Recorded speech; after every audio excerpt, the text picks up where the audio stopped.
জয় গুরু। বন্দে পুরুষোত্তমম। সত্যানুসরণ কাম। জগতে মানুষ যত কিছু দুঃখ পায় তার অধিকাংশই কামিনী কাঞ্চনে বৃত্তিলোলুপ আসক্তি থেকে আসে। ও থেকে যত দূরে সরে থাকা যায় ততই মঙ্গল। ভগবান শ্রী শ্রী রামকৃষ্ণদেব সবাইকে বিশেষ করে বলেছেন, কামিনী কাঞ্চন থেকে তফাৎ, তফাৎ, খুব তফাৎ থাকো। কামিনী থেকে কাম বাদ দিলেই ইনি মা হয়ে পড়েন, বিষ অমৃত হয়ে গেল। আর মা মাই, কামিনী নয় গো।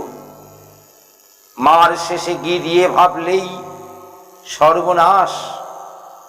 সাবধান, মাকে মাগি ভেবে মরো না।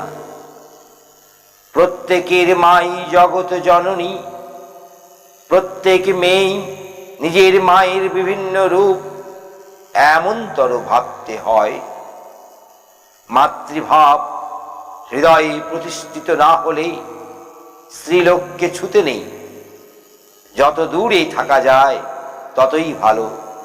এমনকি মুখদর্শন না করা আরো ভালো। বাধাপ্রাপ্তই কামই ক্রোধ, আর ক্রোধই হিংসার বন্ধু।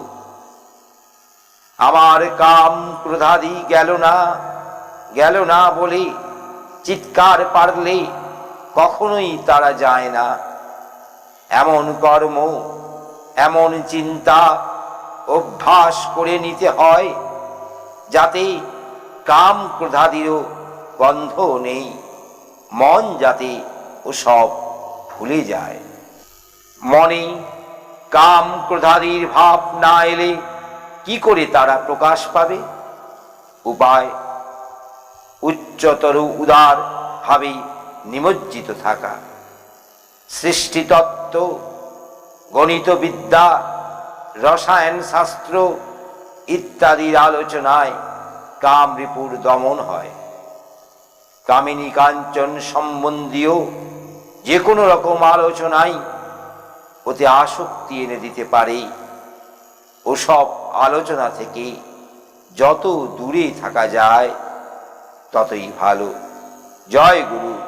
বন্দে পুরুষোত্তমম।